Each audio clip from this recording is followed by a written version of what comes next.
बीते 9 सालों में भाजपा सरकार ने देश को एक नई दिशा दी है और आज का ये नया भारत अपने दमखम के बलबूते विश्व पटल पर एक नई शक्ति के रूप में उभर रहा है। लेकिन भला ये कौन भूल सकता है कि देश ने 1984 में कांग्रेस काल के उस भयानक दौर को भी देखा है। कोई बड़ा पेड़ गिरता है तो धरती थोड़ी हिलती है, जहां सरेआम दिल्ली की सड़कों पर लोगों का कत्लेआम हुआ था।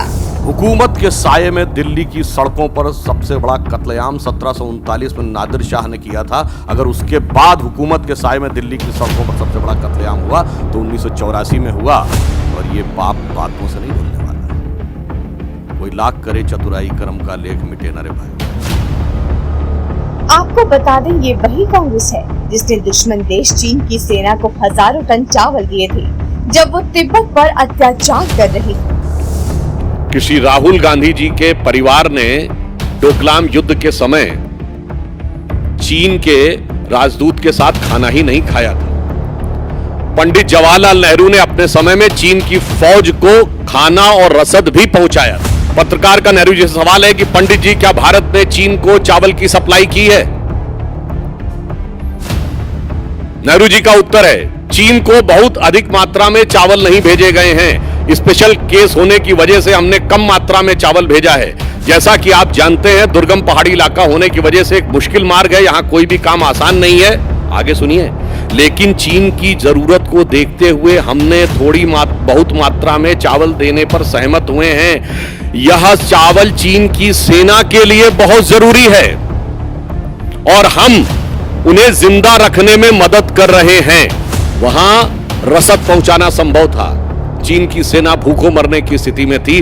तब इन महोदय ने जानते कितने चावल पहुंचाए थे, जिसको थोड़ा बहुत कर 3,500 टन 3,500 टन चावल भेज के, और बकौल जवाहरलाल नेहरू वो कह रहे हैं कि उनको जिंदा रखने में मदद करना चाहते थे। आज कांग्रेस पार्टी पग पग पर राष्ट्रहित के कार्यों का विरोध करने में जुटी है, और वो ऐसा करे भी क्यों ना, जो हमेशा देश को गर्त में ढकेलने की सोचते हो। उनकी आत्मा देश के विकास को देखकर कैसे खुश हो सकती है?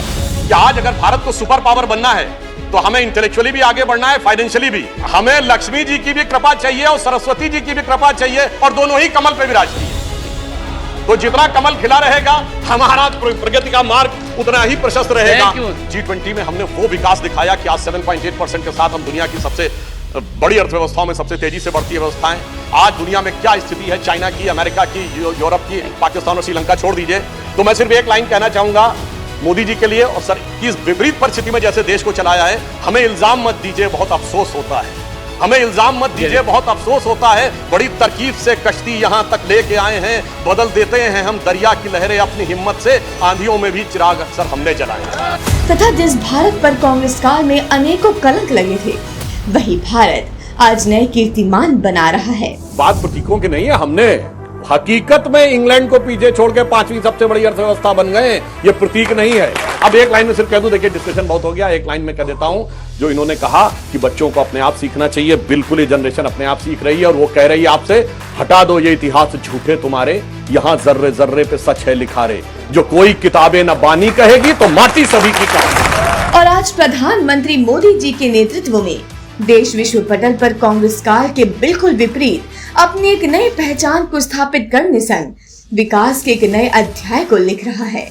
आखिरी सवाल, मैं बहुत जल्दी इसके जवाब चाहूँगा। कुछ नाम लूँगा, बस उनके बारे में आपसे कुछ जानना चाहूँगा। राहुल गांधी। न किसी की आंख का नूर हूँ, न किसी के दिल का करार हूँ, जो किसी के काम न आ सका वो मैं एक मुश्त गुबार हूँ। पीएम मोदी के बारे में कुछ अगर आपको कहना हो? वह पथ क्या, पथिक कुशलता क्या, जो पथ में बिखरे शूल न हो। नाविक की धैर्य परीक्षा क्या, जो धाराएं प्रतिकूल न हो।